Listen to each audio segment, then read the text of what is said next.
9 en punto. A partir de este momento, las informaciones que son noticia toman el protagonismo. Comienza Informe RCR. Muy buenos días, bienvenidos a este Informe RCR de hoy, 22 de junio de 2018. Estamos trabajando como siempre a nombre de Jaime Nestares en la dirección general de la estación, de Willy Tarcaya en la gerencia de producción, Jackson Vargas en la coordinación de redacción, en la producción del espacio Marilia García, Jessica Varela y Natalia Mora. En la dirección técnica César Arteaga. Les saluda Argenis Barreto a nombre de todo el equipo. Les recuerdo que nos pueden escuchar en el estado Carabobo a través de Radio Puerto Cabello 1290 AM y en internet en rcr.tv, la radio que se ve. Ya iniciamos la ronda informativa con informaciones que tienen que ver con nuestro país que llegan del exterior. El alto comisionado de Naciones Unidas para los Derechos Humanos, Zeid Ra'ad al-Hussein, recomendó este viernes que la Corte Penal Internacional se implique en el caso de los graves abusos cometidos en Venezuela, dada la impunidad generalizada y la inacción del Estado. La oficina del alto comisionado publicó su segundo informe a distancia.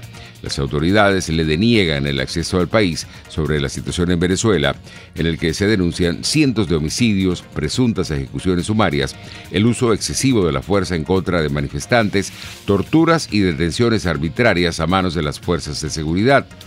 Concretamente, el informe documenta las presuntas ejecuciones sumarias perpetradas en el curso de operaciones de lucha contra el crimen organizado, denominadas Operaciones de Liberación del Pueblo, y la Fiscalía General registró 505 muertes a manos de las fuerzas de seguridad, que según las fuentes de la oficina seguían el mismo patrón: incursiones en los barrios pobres con el fin de detener a los criminales sin orden judicial y manipulación del lugar de los hechos para simular enfrentamientos y poder afirmar que las muertes fueron el resultado de intercambios de disparos. 9:02. También tenemos que el eurodiputado del Partido Popular, Agustín Díaz de Mera, dirigirá una de las delegaciones que el Parlamento Europeo enviará a partir del 25 de junio a la frontera con Venezuela para calibrar el reto humanitario del éxodo de la población a Colombia y Brasil. Díaz de Mera, que se encargará de la misión a Colombia, viajará con otros 8 eurodiputados de distintos grupos políticos, incluida la también popular española Verónica Lope. Se entrevistarán con organizaciones que les atienden, como el Alto Comisionado de Naciones Unidas para los Refugiados ACNUR y la Cruz Roja. Además, la delegación de eurodiputados se reunirá en la capital colombiana, Bogotá, con el coordinador de la presidencia de este país para la crisis con Venezuela, Felipe Muñoz, y con los ministros de Exteriores, María Ángela Holguín, del Interior, Guillermo Rivera, y Defensa, Luis Carlos Villegas. 9:03. Tenemos más informaciones para ustedes a esta hora. Y por su parte tenemos que Luis Isquiel, abogado penalista, criminólogo y asesor de la Comisión de Política Interior del Parlamento, explicó el impacto que puede tener el informe del relator de Derechos Humanos de la ONU. La Corte Penal Internacional tiene estrecha relación con la Organización de las Naciones Unidas. Son instituciones que se entrelazan, que actúan conjuntamente. Así que este informe del Alto Comisionado de las Naciones Unidas tiene mucho peso en cuanto a la opinión, a la visión que pueda tener la fiscal de la Corte Penal Internacional acerca de las violaciones a los derechos humanos acá en Venezuela. Por cierto, María Alejandra, que quería mencionar que dentro de las facultades que tiene la fiscal de la Corte Penal Internacional con respecto al caso Venezuela, está venir acá, in situ, a verificar, a escuchar, a tomar declaraciones de testigos, a escuchar víctimas, a verificar eventos, hechos que hayan ocurrido acá en el país. Eso se hizo en el otro país que tiene una investigación preliminar abierta, que es Colombia. Esta fiscal fue a Colombia ya en el curso de la investigación preliminar. Es decir, no necesita pasar a la investigación formal, sino que dentro de esta etapa en la que estamos, es probable, es decir, está dentro de las facultades que venga acá a Venezuela. Luis Isquiel, abogado penalista, criminólogo y asesor de la Comisión de Política Interior del Parlamento, destacó que el informe de la ONU se suma al de otros organismos internacionales que denuncian la violación de derechos humanos en nuestro país. Por ejemplo, que ya hizo un informe buscó a una serie de expertos que informe donde recomiendan también a la Corte Penal Internacional que abra ya una investigación formal sobre las violaciones a los derechos humanos ocurridas acá en Venezuela, y a otras voces del mundo que también piden lo mismo. Lo que se quiere en este caso es que la fiscal Fatoa Bensouda, la fiscal de la Corte Penal Internacional, pase de la investigación preliminar, que es la fase en la que está ahora, a una investigación formal, a la determinación de los culpables. ¿De qué? Bueno, de asesinatos masivos en Venezuela, de una forma sistemática y organizada y premeditada, ejecuciones extrajudiciales, detenciones ilegales, tortura y todo lo que se ha venido denunciando en los últimos tiempos en el país. Por su parte, Winston Flores, diputado a la Asamblea Nacional por el Estado Vargas e integrante de la Comisión de Política Interior, destacó la importancia de este informe sobre lo que está ocurriendo en materia de derechos humanos en nuestro país, que presentó el alto comisionado en esta materia de la ONU. No puede ser. Ya yo quisiera entender a Maduro y a todos los que lo acompañan cómo pueden desmentir que tantos organismos, que tantos personeros en el mundo lleguen a la misma conclusión de que aquí hay violación de derechos humanos, que no se respeta el Estado de Derecho, que a una persona que detienen por pensar distinto no se le lleva un proceso bajo la ley, bajo la Constitución, sino que es desaparecido a una mazmorra sin que un abogado lo vea por meses, o peor aún, el asesinato de personas que por pensar distinto perdieron su vida por una bomba lacrimógena, por un disparo o porque una tanqueta le pasó por encima. Esas son las cosas que los informes de manera muy clara, y a eso debemos sumarle que en cada uno de estos informes también hay unos apartes para lo que han sido los procedimientos como la OLP y para lo que ha sido también un sistema de exterminio por parte de cuerpos policiales a ciudadanos indefensos, a los cuales tampoco se les respeta, por supuesto, la vida, que es lo primordial, pero a sus familiares no se les respeta la Constitución y no se respeta nada. El diputado Winston Flores citó como ejemplo de esta violación a los derechos humanos que han masacrado en 5 meses en la denominada masacre del Junquito, y hasta el momento no hay ningún detenido por este hecho. Nadie fue culpable de nada, pese a que las pruebas estaban ahí.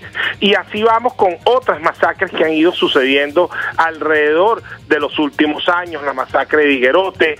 Tenemos demasiadas denuncias con respecto a la OLP, cosa que ha sido bastante notable y grave, como funcionarios ejerciendo este poder, esta autoridad que les da un régimen de decir vayan a una comunidad, entren, asalten y asesinen porque estamos limpiando, estamos determinando para lograr un sistema, para que haya seguridad. Bueno, eso es una violación, eso es una de las peores violaciones a los derechos humanos. Miren, en la OLP tenemos denuncias en la Comisión de Política Interior, donde cuerpos de seguridad del Estado, y no quiero aclarar cuál ahorita porque eso está en una fase de investigación también en las denuncias que hemos hecho en la Corte Penal, es que también han asesinado a bebés, niños de 1 o 2 años de nacido, porque han entrado a las viviendas acabando con todo. Y una vez que asesinan a la gente, dicen que fue por enfrentamiento y le colocan pruebas, para que esas personas queden incriminadas, y se llevan a la familia y las ruletean, las amenazan y después las dejan tiradas habiéndoles robado todos los enseres de su hogar, y después ellos tienen que quedar en silencio.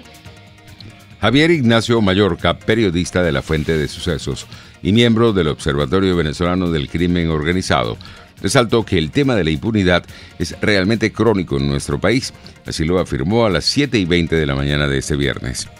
Venezuela no es una cuestión que sea puntual. Yo recuerdo las primeras mediciones que hacía el Observatorio Venezolano de la Violencia con respecto al tema de la impunidad en casos de homicidio, que como sabemos es tenido como el delito rey del país, digamos porque es el que menos cifras negras tiene y es el que se investiga de oficio, no por denuncia de parte. Y en ese momento, estamos hablando ya de hace más de 10 años, la impunidad estaba en 92%, mínimo, esa era una especie de base. ¿Qué quería decir esto? Que por cada 100 homicidios se producían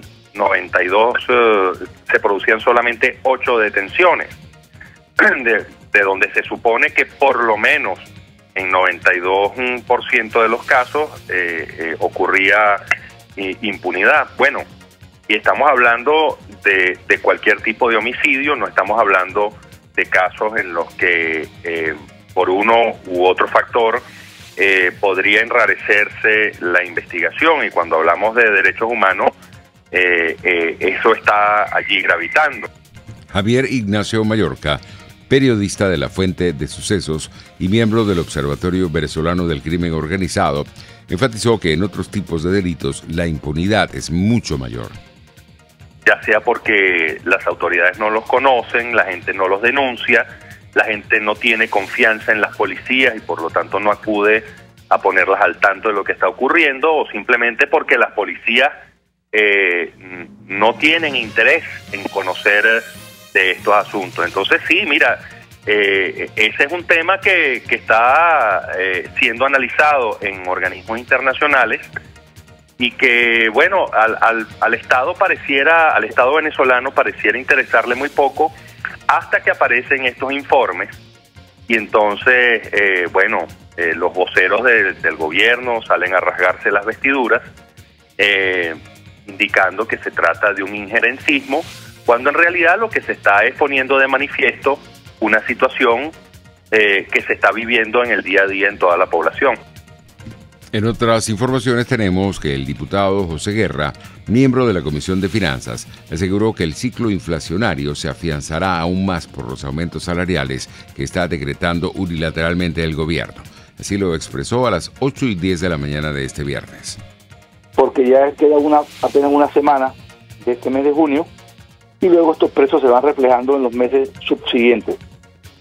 De manera tal que podemos seguir montados sobre el nivel de 100% de inflación mensual o más, con lo cual, si esa tendencia sigue, a lo largo pues de los meses de agosto, septiembre, octubre, noviembre y diciembre, si eso se mantuviese en ese nivel, estaríamos hablando de una inflación al final del año de cerca de 350.000%, con lo cual pues, no sé, los salarios habrán que aumentarlo diariamente, ¿verdad? Porque no va a haber quien compre los productos, porque va a subir tanto los precios que eso va a ser obligatorio que se aumenten los salarios. Entonces, el ciclo de aumento de salario apenas está comenzando.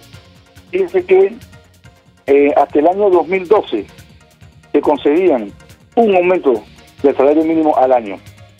En el 2016 se concedieran 2. Ahora se están dando 8 aumentos de salarios anuales.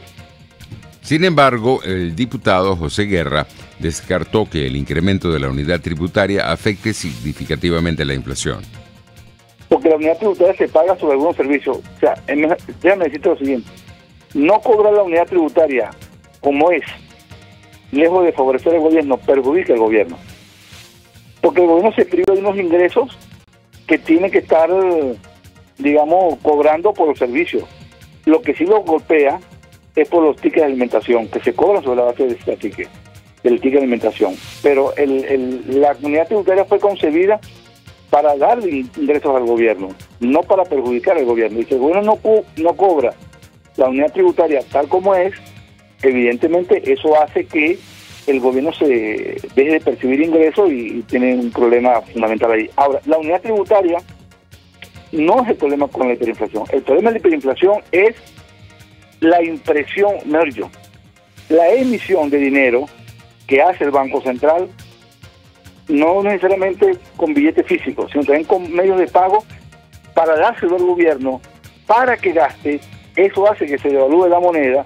La devaluación de la moneda impacta los costos hacen que los precios suban, los salarios vuelven a subir para compensar el poder adquisitivo, y después entra en ese ciclo vicioso de precios, salarios, que es la hiperinflación. Sin embargo, el diputado José Guerra descartó que el incremento de la unidad tributaria afecte significativamente la inflación. Médica venezolana lamentó esta mañana que los galenos de nuestro país estén emigrando a otras naciones para buscar un mejor futuro que aquí no se les brinda. Trajeron cubanos cubanos que no son médicos y ejercen realmente según los avales del gobierno. Salario miserable, mucha presión y agresión en contra del médico en la emergencia y en cualquier lugar del hospital, y realmente se nos han ido un porcentaje que sobrepasa al 60% de los médicos que trabajan en el sector público, y en el sector privado se ha ido aproximadamente el 35 al 40% de los colegas. Entonces es una situación también complicada, porque el médico bien formado de las universidades mundialmente reconocidas de aquí de Venezuela, que se nos están yendo a diferentes lugares, y eso equivale a más o menos unos 23,000 médicos. Entre tanto, Ana Rosario Contreras, presidenta del Colegio de Enfermeros del Distrito Capital, confirmó esta mañana que los profesionales de ese gremio paralizarán el próximo lunes sus actividades para exigir mejoras salariales. Y la quincena pasada, la quincena que está transcurriendo, yo, enfermera con 32 años de servicio, igual que a mis colegas, cobramos una quincena de 600,000 bolívares. Aspirábamos que el presidente de la República tuviera un atisbo de conexión con su pueblo y entendiera la grave situación que nos embarga, y anuncia un salario de 5.196.000 bolívares, que lo que generó fue una profunda decepción en las bases gremiales y la decisión firme de que no vamos a tolerar más esta situación. Y efectivamente para el día 25 de junio, el día lunes 25 de junio, hemos convocado un paro indefinido de los profesionales de enfermería del Distrito Capital, porque estamos cansadas de que el gobierno le dé prioridad a otros sectores, le dé prioridad a otros estamentos de trabajadores, y nosotros estamos siguiendo como los niñitos que no tenemos que comer. Entonces, el llamado es de que para el lunes 25 los servicios se van a detener en los hospitales, los servicios de enfermería. Vamos a preservar las emergencias por razones de humanidad, por razones de vocación, por solidaridad con el pueblo, pero ya no podemos aguantar más. Vamos a publicidad.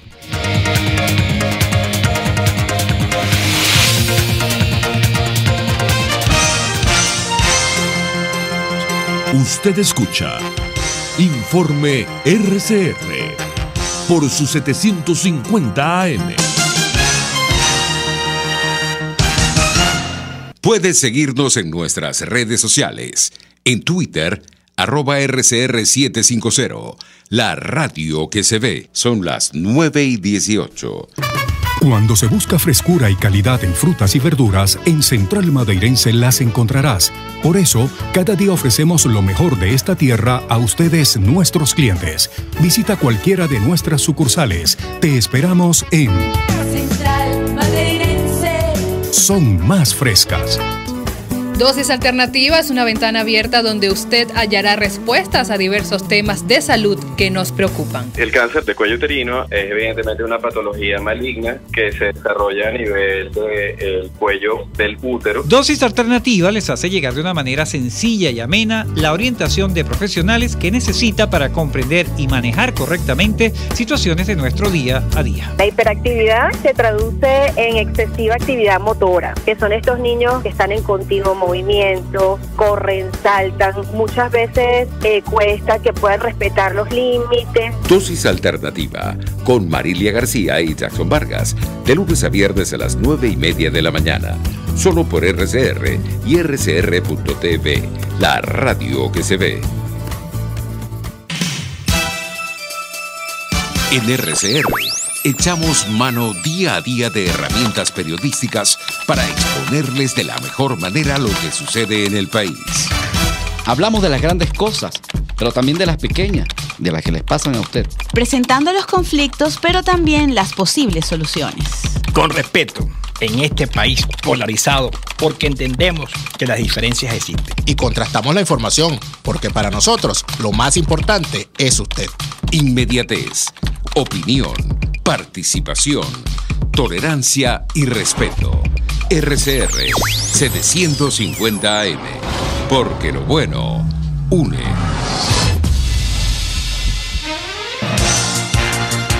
Les estamos presentando Informe RCR, el compacto informativo de esta hora, solo por RCR. 750 AM.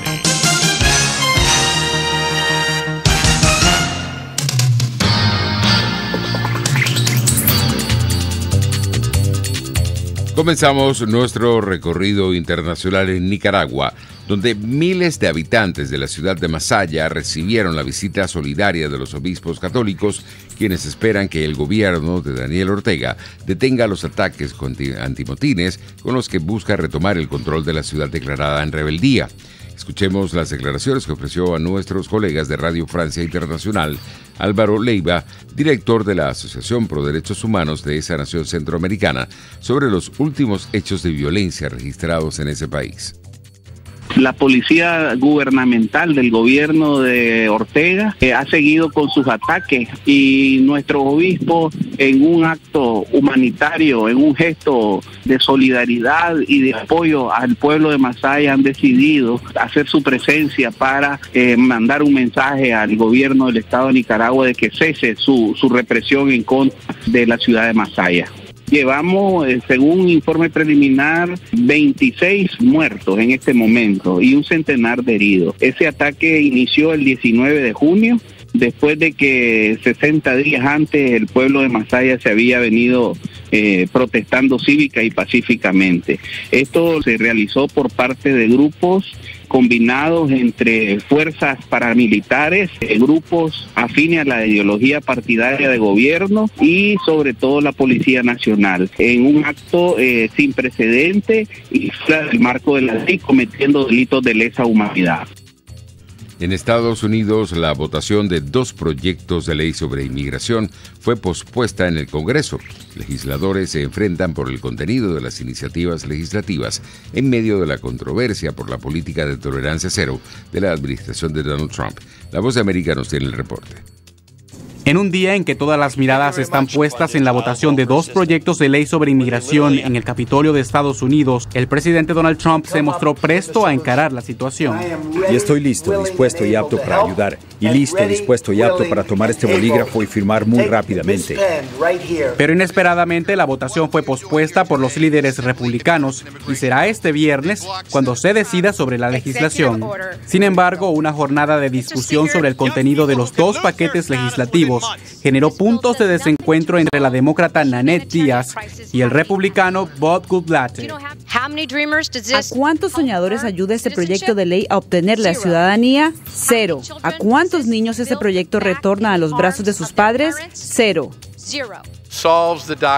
Este proyecto resuelve el enredo de DACA, coloca a los beneficiarios de DACA dentro de la categoría de no inmigrante legal de renovación indefinida, permitiéndoles vivir y trabajar en Estados Unidos sin preocupaciones ni problemas. También les permite recibir tarjetas de residencia en los mismos términos que cualquier otro inmigrante del mundo con intención de inmigrar.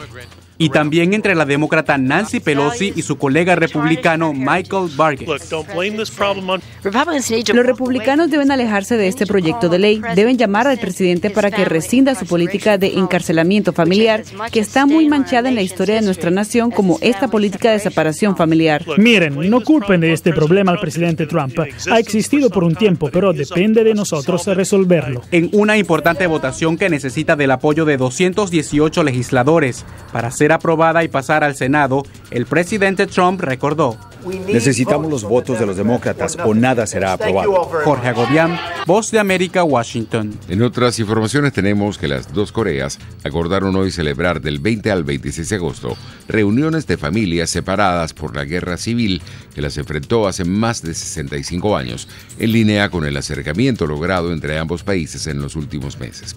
Las reuniones de familiares separados por la guerra de Corea involucrarán a 100 familias y tendrán lugar en la costa suroriental norcoreana, que ya acogió antes de reuniones de este tipo. Ya para finalizar, tenemos que el escritor Mario Vargas Llosa, que permanecía ingresado en un hospital por un hematoma y un leve traumatismo cráneoencefálico tras una caída en su domicilio de Madrid, recibió el alta y podrá continuar su recuperación desde su casa. Vargas Llosa, quien fue ingresado ayer jueves en observación en un hospital de Madrid tras su caída en la madrugada, abandonó el centro sanitario en un vehículo. 9:25 minutos, estamos llegando ya al final de este informe RCR por el día de hoy, pero antes de despedirnos tenemos servicios públicos. Para la señora Tarcisa Solórzano se solicita losartán potásico de 100 miligramos. Cualquier información se agradece al 0416-2000 o 200-4947. Y para la señora Elisa Barrios se solicita glucofaje de 500 miligramos.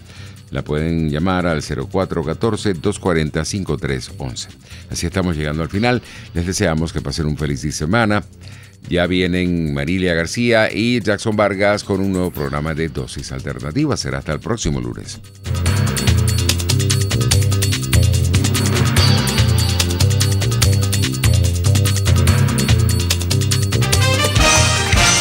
Hasta aquí este compacto noticioso. Manténgase en nuestra sintonía, porque estaremos informándole de la noticia al momento de producirse. RCR 750 AM.